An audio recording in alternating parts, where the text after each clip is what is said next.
안녕하세요. 하나님의 선한 영향력으로 세상을 물들일 배용서입니다. 보이지는 않지만 우리에게 많은 영향을 끼치는 곳에는 무엇이 있을까요? 색이요. 네, 물론 많은 것들이 있겠지만 저는 바로 색이라고 생각합니다. 이런 붉은색을 보면 따뜻한 느낌이 들면서 잘 익은 사과나 단풍잎이 떠오르고, 또 이런 초록색은 마음이 차분해지면서 저절로 나무나 숲을 떠올리게 됩니다. 이처럼 색은 무언가를 떠오르게 하고 마음을 차분하게 또는 기운이 넘치게 해주는 효과가 있습니다. 우리의 삶에도 이런 색의 성질을 이용한 사례들이 굉장히 많은데요. 예를 들어 아이 방에 파란색 벽지를 바르면 집중력을 향상시켜주고 스트레스를 해소해주는 효과가 있습니다. 더 자세히 들어가 보면 파란색 벽지의 방은 빨간색 계열의 벽지가 있는 방보다 넓어 보이는 효과가 있습니다. 정말 놀랍지 않나요? 이같이 색은 우리의 삶과 아주 밀접하게 관련되어 있습니다. 이제부터 이 색에 대한 저의 비전을 말씀드리겠습니다. 저희 어머니께서 저를 가지셨을 때 신기하게도 음식이 아닌 붉은색을 보거나 인공적인 향수 냄새만 맡으면 입덧을 하셨다고 합니다. 저도 그런 영향을 받아서인지 색깔에 굉장히 민감하고 향수 냄새만 맡으면 머리가 아픕니다. 색에 관심이 많던 저는 자연스레 미술의 길을 걷게 되었고, 초등학교 때부터 패션 디자이너라는 꿈을 갖게 되었다가 고등학교에 들어오면서 더 넓은 분야를 다룰 수 있는 컬러리스트라는 직업을 갖게 되었습니다. 컬러리스트란 색채를 전문적으로 다루는 전문가로서 색채 연출을 통해 이미지의 부가가치를 높여주는 일을 하는 사람을 말합니다. 다른 이름으로는 컬러 코디네이터라고도 합니다. 컬러리스트는 섬유, 패션, 각종 제품의 디자인, 그래픽 및 영상, 미용, 출판, 그리고 심리까지 다양한 분야의 컬러를 접목시킬 수 있습니다. 저는 이러한 점을 보고 컬러리스트라는 직업의 매력을 느끼게 되었습니다. 우리나라의 컬러리스트로는 한국 KMK 색채연구소 소장인 김민경 컬러리스트가 있는데요. 이분은 화장품의 컬러 마케팅을 도입해 국내 최초 펄 립스틱을 만들었습니다. 또 가전제품의 레드 마케팅을 도입하고 지하철 3호선 디자인 컨설팅과 육군사관학교 색채 디자인 및 도시 디자인까지 다양한 분야로 활동하고 계신 국내 1호 컬러리스트입니다. 저희 목표는 이 컬러리스트라는 직업을 통해 다양한 사람들을 만나서 그 사람들을 컬러로 힐링시켜주는 것입니다. 그 사람만의 시그니처 컬러를 찾게 해주고, 잠을 못 자거나 우울한 사람들에게는 도움이 될 만한 색을 그 사람들에게 자주 접하는 것들에 접목시켜서 그 사람들을 안정감을 찾게 해주는 그런 역할을 하고 싶습니다. 저를 만나는 사람으로 하여금 마음속에 화평이 가득 차고, 더 나아가 그 사람 안에 그리스도의 향기가 흘러들어가게 말입니다. 혹시 여러분은 향기의 특성에 대해 아십니까? 네. 향기는 색과 같이 눈에 보이지는 않지만 멀리 퍼지고 어딘가에 스며들어서 나중에는 잔향이 남게 됩니다. 어느 날 그 사람들이 남아있는 잔향을 맡게 된다면 저와 대화를 나누었던 날이 생각나면서 제가 전한 복음도 함께 떠올리게 되지 않을까요? 맞아요. 제가 그리스도의 향기를 먼저 가지고 있다면 만나는 사람들에게 그리스도의 향기를 전할 수 있을 거라 생각합니다. 전부터 저는 비전을 이루기 위해 패션 일러스트를 그려왔습니다. 앞으로는 각종 예술 공모전에 참가하고 미술 전시회에 다녀와 감상문을 남기는 등의 활동으로 저만의 포트폴리오를 만들어서 패션 디자인과에 진학할 것입니다. 대학교에서는 색과 디자인에 대한 공부를 하며 전문 지식을 배우고, 졸업 후에는 컬러리스트 산업기사 자격증을 취득한 뒤 한국 KMK 색채연구소 또는 해외 색채연구소인 펜톤 회사에 들어가 컬러리스트로서의 경험을 쌓을 것입니다. 저만의 색깔이 느껴지는 저의 비전 이야기 어떠셨나요? 맞아요. 여러분에게도 각자의 색깔이 있습니다. 그것이 쉽게 보일 수도 눈에 띄지 않을 수도 있지만, 만약 보이지 않는다면 그리스도의 향기부터 시작하시는 건 어떨까요? 좋아요. 자신의 비전을 통해 삶에서 그리스도의 향기를 전하며 하나님의 선한 영향력을 끼칠 수 있는 여러분들이 되었으면 좋겠습니다. 네. 지금까지 하나님의 선한 영향력으로 세상을 물들일 배용서였습니다. 감사합니다. 안녕하세요. 소크라테스처럼 말하지 말고 진짜 의미를 찾는 사람 이호셉입니다. 루저라는 단어는 요즘 우리 주변 곳곳에서 쉽게 들을 수 있습니다. 도전에 실패한 사람, 패배자, 입시에 떨어지거나 취업을 못한 사람, 심지어는 키가 작은 남자를 보고 루저라고 부르곤 하죠. 하지만 자본주의가 등장하기 전 유럽 문학들을 살펴보면 위와 같은 사람들을 보고 불운한 사람이라고 불렀다고 합니다. 불운한 사람과 그 패배자와 그저 운이 없었던 사람. 몇백 년 만에 이런 큰 차이가 생기게 된 이유에는 여러 요인들도 있었겠지만 자본주의에 의한 과한 경쟁이 가장 큰 이유일 것입니다. 물론 도전과 경쟁이 더 나은 결과와 발전을 가져오긴 하지만 이러한 부작용들도 있습니다. 이 부작용들이 그저 루저라는 단어가 생기는 것에서 끝났다면 참 다행이었겠지만 불운하게도 현실은 그렇지 않습니다. 요즘 뉴스를 들어보면 정말 암울하기 그지없습니다. 성적 비관으로 자살한 중고생, 실업과 취업난으로 가정이 무너지고 우울증에 빠지는 사람이 점점 늘어나는데도 사회는 도전만을 강요하며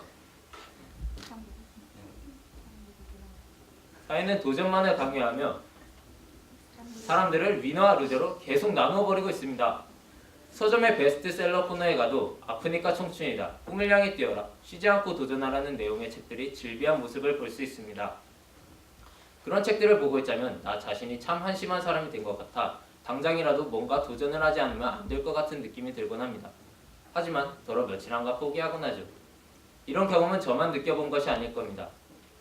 참 이상하게도 각자의 성향과 타고난 것들은 모두 다른데 책의 저자들은 자신이 그래왔던 경험을 말하고 그대로 해보라고 합니다.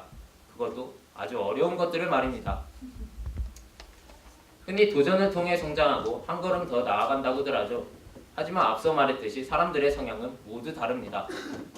벨국제학교에 오기 전까진 저도 도전을 통해야 성장할 수 있다고 생각해왔던 것 같습니다. 하지만 학교에서 하루 종일 친구들과 부딪히며 살고 매일 아침 큐티하고 해외에도 여러 번 다녀오며 많은 경험들을 했고 그 경험들이 도전은 아니지만 지난 2년 가까이를 돌아볼 때 정말 많이 성장한 저 자신을 발견합니다. 한 가지 예를 들어보자면 저는 타고난 성격 자체가 다른 사람들의 행동에 신경 쓰지 않고 지나간 일은 기억하지 않습니다. 그래서인지 친구들에게 직설적인 말과 장난이랍시고 상처 주는 말들을 서슴지 않고 사용해 왔습니다. 그런데 작년 어느 날 한 친구가 저에게 와서 너의 장난 때문에 많은 친구들이 힘들어한다고 말해주었습니다. 당시에 저는 그 말을 전혀 이해할 수 없었습니다. 저는 그저 장난이랍시고 한 말을 마음에 담아두는 째째한 친구가 몇 명 있는 줄로만 알았습니다. 그런데 참 신기하게도 그 말을 들은 후 큐티 시간에 자꾸만 입술로 패망한 자들에 관한 내용이 계속 나오는 것이었습니다. 저는 그 말이 하나님께서 저에게 주시는 말씀이라고 생각했습니다. 그 뒤로는 말을 할 때 한 번씩 생각해보고 말하게 되더군요. 이런 점을 생각해보면 벨국제학교에 오길 정말 잘한 것 같습니다. 제가 벨국제학교에서 편안하고 느긋한 생활을 해와서 그럴까요? 제가 사는 지역이 그리 학구열이 심한 편이 아닌데도 매일 밤늦게까지 공부하고 학원에 가고 또 야자까지 하는 그런 친구들을 보면 정말 가혹하다는 생각이 듭니다.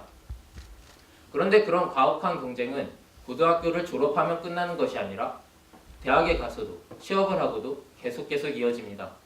이런 생각을 하면 무엇을 위해 이렇게 사는 건지 주객이 한참 전도된 느낌입니다. 제가 하고 싶은 말은 도전과 경쟁이 나쁘니 하지 말라는 것이 아닙니다. 제가 정말 말하고 싶은 것, 여러분들이 이것만큼은 기억해 줬으면 하는 것은 이겁니다. 우리들은 위너건 루저건 도전에 성공했건 실패했건 상관없이 모두 존중받고 사랑받아야 할 사람들입니다. 지금까지 소크라테스처럼 나 자신을 알고 진짜 의미를 찾는 사람 요셉이었습니다. 안녕하세요. 저는 주변 사람들에게 없어서는 안 될 존재가 되고 싶은 송다은입니다. 여러분들은 잘 못하는 일이 있을 때 어떻게 하시나요? 노력해요. 더 잘하려고 계속 도전하고 노력하시나요? 아니면 금방 포기하고 잘할 수 있는 일을 찾으시나요? 저는 제가 잘 못하는 일은 금방 포기해버리는 사람이었습니다. 하지만 지금의 저는 그렇지 않습니다. 못하는 일에도 도전하고 더 잘해가려고 노력하는 사람이 되었습니다. 그렇게 된 데에는 계기가 있습니다. 저는 남들보다 배우는 게 빠른 편이었습니다. 뭔가를 시작했을 때도 남들보다 빨리 익히고 더 잘해내었습니다. 처음 하는 일인데도 다른 아이들보다 더 잘한다라는 칭찬을 받았을 때 뿌듯함을 느꼈습니다. 그런데 처음부터 잘해서 칭찬받는 일에 익숙해지다 보니 처음에 잘 못하게 되면 금방 포기해버리는 안 좋은 습관이 생겼습니다. 원래 뭐든 처음에는 못하는 게 당연하고 배우고 노력하면서 더 잘해가면 되는 건데 저는 남들에게 못하는 모습을 보이는 게 싫었습니다. 그래서 내가 처음부터 잘하는 일만 열심히 하고 처음에 잘 안 되는 일은 나 그거 못하겠어. 원래 못해. 해도 안 돼. 하면서 노력할 생각조차 하지 않았습니다. 기타를 배울 때 코드를 잡는 것이 어려워서 하기 싫었고 태권도 동작이 잘 외워지지 않아서 하기 싫었고 축구를 할 때 공이 잘 띄워지지 않아서 하기 싫었습니다. 남들보다 잘하고 빨리 배운다는 장점이 목이 된 거죠. 그렇게 저는 제가 처음부터 잘했던 일만 열심히 하면서 살고 있었습니다. 그러던 어느 날 제가 잘했던 일들을 어느새 다들 똑같이 잘하고 있다는 걸 느꼈습니다. 원래 내가 더 잘했던 일인데 선생님께 계속 배우고 같이 연습하면서 점점 늘어서 결국 다들 잘하게 된 것이었습니다. 처음엔 괜히 억울했습니다. 원래 내가 더 잘했던 일인데 다들 잘하게 되어서 더 이상 잘하는 게 아닌 게 되니까 당황스럽기도 했습니다. 아마 저는 남들보다 조금 빨리 익히고 이해하는 능력 때문에 다른 사람들보다 많은 노력을 하지 않았던 것 같습니다. 그걸 깨닫고 난 후 나도 못하는 걸 잘하기 위해서 다른 사람보다 더 많은 노력을 해야겠다는 생각이 들었습니다. 그런데 막상 하려고 보니 그렇게 한다고 과연 될지도 모르겠고 못하는 제 모습에 실망만 할까봐 걱정되었습니다. 그때 갑자기 떠오른 기억이 있었습니다. 제가 남들보다 배우는 게 빠르다는 걸 몰랐던 초등학교 시절의 일입니다. 친구들이 공기놀이를 하고 있길래 같이 하자고 했더니 친구들이 너 공기 너무 못해서 안 돼 하면서 끼워주지 않았습니다. 자존심이 상한 저는 그 뒤로 집에서 하루 종일 공기 연습만 했습니다. 친구들이랑 같이 공기놀이를 하고 싶기도 했지만 친구들보다 더 잘하고 싶다는 생각 때문이었습니다. 그렇게 계속 집에서 공기 연습을 하고 몇 년이 지난 어느 날이었습니다. 친구들이 공기놀이를 하고 있길래 나도 끼워줘 했더니 한 친구가 나 공기 너무 잘해서 안 돼 하고 말했습니다. 저는 그 말이 너무 기억에 남았습니다. 잠시 잊고 있었지만 저도 못하는 일에 도전해서 잘하게 된 경험이 있었던 것입니다. 그 후 저는 못하는 일도 금방 포기하지 않고 도전해보게 되었습니다. 기타를 계속 배우면서 치다 보니 코드를 잘 잡을 수 있게 되었고 계속 연습하니까 태권도 동작이 외워졌고 힘껏 차니까 봉은 떴습니다. 한번 해보자 라는 생각만 가지고 한 발짝 다가가니까 모든 것은 그리 어려운 일이 아니었습니다. 저는 그것도 모르고 한 발짝 떨어져서 못할 거라고 생각만 한 것이었습니다. 직접 시도해보기 전까지는 자신이 무엇을 할 수 있는지 절대 알 수 없다라는 말이 있습니다. 저는 제가 할 수 없을 거라 생각했던 일들을 여러 번의 도전으로 인해서 할 수 있게 되었습니다. 혹시 머리는 좋은데 공부를 안 해서 이런 말을 믿고 있나요? 노력보다 더 좋은 경험은 없습니다. 노력을 도전하세요. 자신을 믿고 한 발짝 나아가면 어느새 저 멀리 서 있는 여러분들을 보게 될 것입니다. 지금까지 주변에 없어서는 안 될 존재가 되고 싶은 송다은이었습니다. 안녕하세요. 저는 나무처럼 곱고 백두산 천지처럼 맑은 신예은입니다. 저에겐 남들이 잘 모르는 신체 콤플렉스가 하나 있습니다. 그건 바로 너무나도 튼튼한 허벅지를 가졌다는 것입니다. 초등학교 3학년 때 스케이트장에 놀러 갔다가 연습하는 것이 너무 멋있어 시작하게 된 스피드 스케이팅이 지금 저의 튼튼한 허벅지를 만들었죠. 그리고 그 때문에 가족들과 2년이란 긴 기간을 떨어져 지내게 되었습니다. 제가 간 곳은 한국에서 비행기로 12시간이나 걸리는 뉴질랜드였습니다. 스피드 스케이트를 배우던 친구가 갑자기 영어를 배우겠다며 뉴질랜드를 간다고 했습니다. 그 말을 들으니 갑자기 저도 영어를 배우고 싶어졌고 2년 동안 열심히 하고 있던 스케이트를 포기하고 부모님을 졸라 어디 있는지도 모르는 뉴질랜드로 3일 만에 떠나게 되었습니다. 지금 생각하면 정말 아무 준비도 생각도 없었던 것 같습니다. 처음 뉴질랜드에 갔을 때는 친구와 같이 한국인 선교사님 댁에 머물렀는데 얼마 후 선교사님의 이사로 인해 각기 다른 외국인 가정으로 홈스테이를 가게 되었습니다. 아이들만 6명이 있고 농장이 있는 목사님 댁이었는데 그때 처음으로 말이 하나도 안 통하는 답답함을 느꼈습니다. 아무 준비 없이 떠났기에 저희 영어 실력은 매우 부족했습니다. 농장일을 도와주는데 갑자기 염소 발에서 피가 났습니다. 피라는 단어조차 몰랐던 저는 뭐라고 했을까요? 레드워터! 네, 레드워터라고 하며 그 상황을 알리려고 노력했습니다. 웃기죠? 그런데 그렇게 2개월을 손짓 발짓을 다 동원해 말하다 보니 어느 정도 의사소통을 할 수 있게 되었습니다. 너무나 힘든 2개월이었지만 그 시간을 통해 사람은 말로만 소통하는 것이 아니라는 것을 느꼈습니다. 저의 사소한 표정 동작 하나가 제 생각을 말해주었습니다. 그래서 말이 아닌 행동도 중요하다는 것을 배웠고 그러면서 저의 영어 실력은 늘어갔습니다. 2개월 뒤 다시 선교사님 댁으로 돌아가 학교에 다니게 되었습니다. 짧은 2개월이었지만 의사소통은 어느 정도 할 수 있었기에 걱정하지 않았는데 문제는 다른 곳에 있었습니다. 외국 학교는 한국 학교와 달라서 학생들이 수업에 적극적으로 참여하여 많은 활동을 해야 했습니다. 원래 낯을 가리는 성격이라 남 앞에서 발표하는 것이 쑥스럽고 부끄러웠습니다. 그러나 발표하지 않으면 점수가 낮게 나오기 때문에 잘하는 친구에게 부탁해 노력한 결과 반 친구들 앞에서 발표를 할 수 있게 되었고 나중에는 학교 콘서트 밴드에도 들어갔습니다. 또 달리기 대회에도 참여하는 등 다양한 활동을 하면서 많은 친구들과도 친하게 되었습니다. 뭐든 처음에는 낯설고 힘듭니다. 저의 경우는 그것이 어렸을 때고 또 혼자였기 때문에 더 힘들었습니다. 그러나 그때 제 스스로 알아서 해결하는 법을 배웠고 혼자라고 느껴지는 순간을 이겨내는 법을 배우고 나니 그 후로 두려울 게 없어졌습니다. 홀로서기는 외로운 시간이 아닌 나를 더 알아가고 변화될 수 있는 성장의 시간입니다. 여러분도 혼자 무언가 해야만 하는 순간이 올 것입니다. 어쩜 이미 혼자 해야만 하는 순간을 겪었을지도 모릅니다. 그 시간이 낭비되었던 시간이었나요? 아니요. 홀로서기. 그 시간은 진정한 나로 변화되는 시간입니다. 홀로서기에 도전하세요. 가장 어린 지금이 그때입니다. 지금까지 나무처럼 굵고 백두산 천지처럼 맑은 10년이었습니다.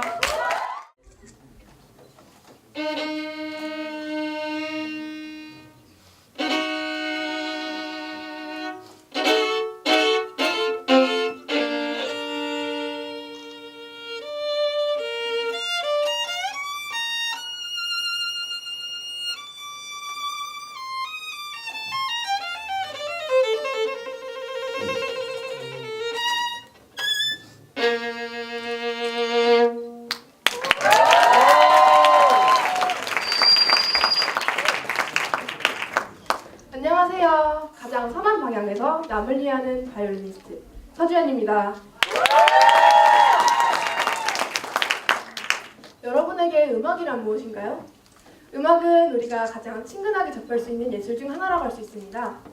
카페에서 이야기를 나눌 때 흘러나오는 잔잔한 음악, 영화나 드라마에서 나오는 OST, 예배를 드릴 때 부르는 찬양들. 우리가 살아가는 삶 속의 음악은 알게 모르게 녹아 있습니다. 이런 음악들이 이 세상에서 사라진다면 어떤 일이 일어날지 상상을 한번 해보셨나요? 예배를 드릴 때 찬양을 부르는 것이 없어지고 노래방이 사라지고 이 세상에 있는 모든 악기들은 쓸모가 없어집니다. 상상도 하기 싫은 일이죠. 이렇게 자연스럽게 삶의 한 부분이 된 음악이 슬며시 저에게 찾아와 이제는 떼어놓을 수 없는 소중한 친구가 되었습니다. 어렸을 때부터 저희 어머니께서는 음악을 많이 들려주셨습니다.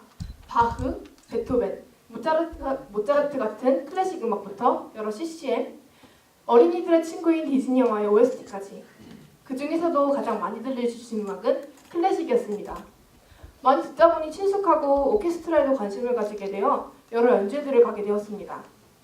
초등학교 2학년 때 갔던 오케스트라 연주회에서 타이타닉 OST 메들리를 듣고 난 후로 다시 한 번 더 오케스트라의 매력에 빠지게 되었고 지휘자셨던 선생님께 바이올린을 배우게 됨과 동시에 그 선생님께서 만드신 오케스트라에 들어가게 되었습니다. 눈치도 없고 고집만 부리던 제가 오케스트라 다는 아이들과 어울려 연주하면서 각각의 악기들의 소리가 어우러져 하나의 아름다운 소리를 내듯이 사람들도 서로 배려하면서 존중할 때 가장 아름다운 사람이 된다는 것을 알게 되었습니다. 초중학교의 대부분을 오케스트라를 하고 운영하시는 선생님을 오랫동안 보아오니 저도 선생님처럼 오케스트라를 만들어 연주하고 싶다는 꿈을 가지게 되었습니다. 제가 만들고 싶은 오케스트라는 3가지가 있는데요.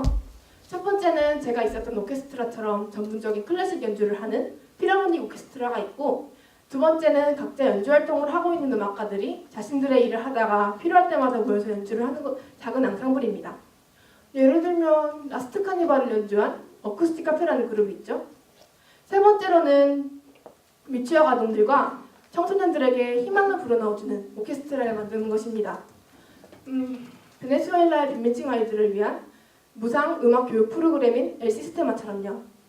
이런 오케스트라들을 만들기 위해서 저는 매일 평균 4시간씩, 방학 때는 적으면 5시간, 많으면 12시간씩 연습하고 오케스트라에서는 제 일반 연주석과 없어서는 안 될 악보계를 경험하기도 하면서 제 꿈을 위해 노력해왔습니다.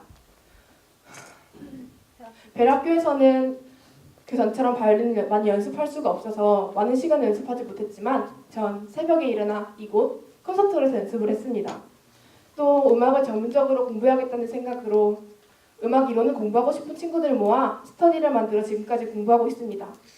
최근에는 사랑의 모든 것을 극복한다는 뜻을 가진 악기 동아리 아모르 빈치트 옴니아를 만들어 다양한 무대 경험을 쌓아가고 있습니다. 벨학교를 졸업하기까지 남은 1년 동안에 꼭 하고 싶은 일이 있는데요. 바로 여러 콩쿠르와 협연 오디션에 나가 1등을 하고 오디션에 합격해 협연을 하는 것입니다. 이것을 통해 음악을 공부하기 어려운 이 벨학교에서도 열심히 노력하고 준비하면 어떤 것이든 할 수 있다는 것을 보여주고 싶습니다. 음악에는 사람의 마음을 움직이는 힘이 있습니다. 기쁠 때는 함께 기뻐하고 슬플 때는 따뜻하게 위로해주고 화가 날 때는 차분하게 가라앉혀주죠. 저는 음악을 이 사람의 마음을 움직이는 힘을 가진 음악으로 따뜻한 가을 햇살처럼 사람의 마음을 연주하는 바이올리니스트가 되고 싶습니다. 감사합니다. 안녕하세요. 잠시 후에 여러분의 마음을 훔칠 마약 같은 미소를 가진 남자 최대입니다. 네, 요즘 아이들한테 하기 싫은 일을 하라고 하면 극혐이라고 하더군요. 자, 여러분 질문 하나 하겠습니다. 지금 여러분 앞에 하기 싫거나 극혐인 것이 있나요? 네. 말씀 암소? 방학 숙제? 아니면 지금 여기 계시는 것이 극혐인 분들도 있을 수도 있죠. 뭐 좋습니다. 이 질문은 나중에 다시 하도록 하겠습니다. 자, 혹시 이 사진이 누군지 아십니까? 질라탄! 네, 질라탄 이브라히모비치입니다. 아주 유명한 축구 선수죠. 축구를 하기 전 이 질라탄에게도 극혐인 것이 하나 있었다고 하는데요. 바로 태권도입니다. 17살 때 태권도를 시작했다고 하는데 처음에는 질라탄도 하기 싫었다고 합니다. 하지만 결국 잔증까지 땄는데요. 이렇게 극혐이었던 태권도가 나중에 축구할 때 무슨 도움이 될까 했겠죠? 결과는 태권도 자세로 이런 멋진 골을 성공시켰습니다. 오, 와, 정말 대단하죠? 너무나 하기 싫었어도 끝까지 하니까 나중에 커다란 도움이 됐습니다. 그럼 지금부터 저의 중학교 시절 극혐이었던 검도라는 운동이 제 삶에 얼마나 큰 영향을 끼쳤는지 보여드리겠습니다. 저는 중학교 1학년 때 학교에서 처음 검도를 접했습니다. 처음 접한 검도의 느낌은 최악이었습니다. 축축하고 무거운 도복을 입고 온몸엔 딱딱한 호구를 차고 손에는 무거운 검을 쥐고 운동을 하니 정말 힘들고 찝찝했습니다. 그리고 검도의 특성상 맨발로 발을 끌면서 하는 운동이어서 발바닥에는 물집 잡히는 일 투성이었습니다. 좋아요. 그리고 검도를 하기 전 항상 오랫동안 불편한 자세로 묵상을 해서 무릎과 발등에도 상처가 끊이질 않았습니다. 어느 한 번은 도복을 돌담에 널어두었다가 진해가 들어간 줄도 모르고 입어서 진해 불린 적도 있었습니다. 이렇게 끔찍한 검도였지만 검도는 학교에서 시행하는 프로그램이었고 체육 선생님 또한 대한검도의 출신이셔서 결국 매일매일 검을 잡아야 했습니다. 그러던 어느 날 평상시와 같이 검도를 하고 있었는데 체육 선생님께서 말씀하셨습니다. 얘들아, 우리 검도대회나 한번 나가볼래? 하기도 싫었던 검도인데 대회까지 나가라니 이게 무슨 말인가 싶었지만 생활기록부에 남는다는 말에 저와 친구들은 대답했습니다. Sure, Captain, my captain. 이렇게 4월에 대회 일정이 잡히고 선생님은 저희를 집중적으로 훈련시키셨습니다. 저와 친구들도 생활기록부에 남는 것을 생각하면서 이 악물고 최선을 다했습니다. 우리는 그 첫 대회에서 동메달을 그리고 같은 달 있었던 도민체전에서 은메달을 땄습니다. 와! 대회 이후 저희는 본격적으로 검도를 시작했습니다. 그리고 다음에 4월 제주 도민체전에서 금메달을 땄습니다. 그리고 마침내 전국체전까지 출전하게 됐습니다. 네, 전국체전까지 출전하게 됐습니다. 죽어도 하기 싫었던 검도를 죽을 것 같이 해보니 그 첫 대회에서 작은 동메달, 작은 성공을 거두니까 탄력을 받아서 도민체전 우승 전국 대회까지 출전하게 됐습니다. 전국체전에선 비록 매우 아쉽게 졌지만 출전까지만 해도 놀라운 성과였습니다. 더 놀라운 것은 검도를 시작한 뒤로 제 삶에서의 변화가 많이 생겼다는 것입니다. 검도할 때는 어떤 힘찬 기합 때문인지 저는 다른 사람들 앞에서 자신감 있게 말을 하게 되었고 그 자신감으로 영어 말하기 대회에서 입상을 하게 되었습니다. 또 매일 3시간 넘게 고된 훈련을 한 덕분인지 체력이 눈에 띄게 좋아졌고 그 체력은 지금까지도 커다란 도움이 되고 있습니다. 또 매일같이 땀을 흘려 친구들과 훈련한 덕분인가요? 친구들과의 사이가 많이 좋아졌고 저희의 검도 이야기가 제주 학생 잡지에 실리기도 했습니다. 죽어도 하기 싫었던 검도를 죽을 것 같이 해보니 전 생각보다 많은 걸 얻었습니다. 자 여러분, 그럼 처음 했던 질문을 다시 해볼까요? 지금 여러분 앞에 하기 싫거나 극혐인 것이 있나요? 이제 좀 다르게 느껴지시죠? 그 극혐, 죽어도 하기 싫으시다고요? 그럼 죽을 때까지 해보세요. 죽이지 못할 고통은 여러분을 더욱더 강하게 할 뿐입니다. 자 여러분, 이제 여러분의 인생을 바꿀 극혐을 찾아보세요. Guys, find your 극혐. 지금까지 여러분의 마음을 훔친 마약 같은 미소를 가진 남자 주대덕이었습니다. 감사합니다. 여러분들은 궁금하지 않으신가요? 사람들이 나에 대해 어떻게 생각하는지, 타인의 시각에서 바라본 나의 장점과 단점은 무엇인지, 어떻게 하면 더 괜찮은 내가 될지. 안녕하세요. 말로 먹고 살 것 같은 김수빈입니다. 인터넷, 스마트폰 등 세계가 손안에 들어있는 요즘 사람들은 옛날과는 조금 다른 고민을 하며 살아갑니다. 무엇을 먹을까? 무엇을 마실까? 무엇을 입을까를 걱정하기보단 사람들과의 관계라든지 자기 스스로에 대한 궁금증이라든지 근본적으로는 사람에 대한 생각을 하며 살아가고 있습니다. 점차 타인을 의식하게 되다 보니 자연스럽게 타인이 바라보는 나는 어떠한가에 대한 궁금증을 가질 수밖에 없었죠. 따라서 사람과 직접 관련된 분야는 당연히 발전할 수밖에 없습니다. 많은 사람들이 필요로 하는 바로 이 분야에 제가 강점도 가지고 있고 관심 또한 꽤나 높다는 것을 알게 된 사건이 하나 있었습니다. 어느 날 갑자기 심심했던 저는 블로그에 처음으로 글을 올리게 되었습니다. 제가 생각하는 한 유명 탤런트의 성격이나 환경에 대한 글이었는데요. TV를 켰는데 그분이 예능에 나오시기에 그냥 아무 생각 없이 썼던 기억이 납니다. 근데 뭐 딱히 누가 보길 바란 것도 당연히 아니었고 일단 글쓰기 기능 외엔 아무것도 몰라 정말 글 하나만 덜렁 있었어요. 그런데 말입니다. 당시 가볍게 썼던 그 한 글이 2만 번 이상의 페이지 뷰를 기록하게 됩니다. 그 이후 정말 별 연락이 닿았었는데 뭐 어떤 사람들은 수십만 원을 줄 테니 블로그를 팔라 했고 사주를 봐달라는 연락도 5번 정도 왔던 것 같아요. 물론 제가 한 게 사주는 당연히 아니었죠. 저는 기독교인이니까요. 사주가 아니라는 제 말에도 불구하고 값을 지불하겠다며 자신들의 이야기를 듣고 코멘트를 해달라는 사람들도 몇몇 있었습니다. 그래서 저는 그저 이야기를 듣고 이 사람은 어떤 사람인지, 장점과 단점은 무엇인지, 어떻게 하면 더 좋을지에 대해 이야기해주는 것만으로 꽤 짭짤한 용돈벌이를 몇 번 했는데요. 무려 시급 10,000원이 넘는 고소득 알바였죠. 사실 지금은 더 이상 볼 수 없는 블로그가 되었습니다. 얼굴도 모르는 사람들의 지나친 관심이 무서워 입학과 동시에 삭제했었는데 프레젠테이션을 준비하다 보니 보여드릴 수 있었으면 좋았을 걸 조금 후회되기도 하네요. 아무튼 현재 블로그의 존재 여부와 관계없이 저는 이 일들을 계기로 인터넷에서 사람 심리를 잘 다뤘을 때의 성공 가능성을 확인하였는데요. 이것이 인터넷의 익명성과 상당한 관련이 있다는 것 또한 중요한 키워드로 삼아 관심을 가지고 있습니다. 저는 관련 직업에 대해 좀 알아보고 고민하다 컨설턴트라는 직업을 목적으로 본격적인 진로 설계를 하게 되었습니다. 컨설턴트란 전문성을 가지고 문제를 분석하여 그 문제에 대한 해결점을 제안해 주거나 미래에 대한 전망을 제공해 주는 사람을 의미합니다. 대표적으로는 기업 컨설턴트와 이미지 컨설턴트가 있는데요. 가진 전문성에 따라 굉장히 광범위하면서도 미래 선호도가 굉장히 높은 직업입니다. 저는 기업인, 공인 등 유명인들을 대상으로 하는 인터넷 이미지 메이킹 관련 컨설팅에 관심을 가지고 있습니다. 개념은 조금 다르지만 이미지 컨설턴트에 가장 가까운 진로 설계라고 보시면 될 것 같아요. 입학 전에는 기업 컨설턴트를 희망했었는데요. 이유는 굉장히 단순합니다. 전망이 좋은 것은 물론 굉장한 고소득 직업이기 때문이죠. 입학 후에 제 중심 가치가 돈이나 물질적인 것들에서 성경 가치로 옮겨오며 제 진로 또한 바뀌게 되었습니다.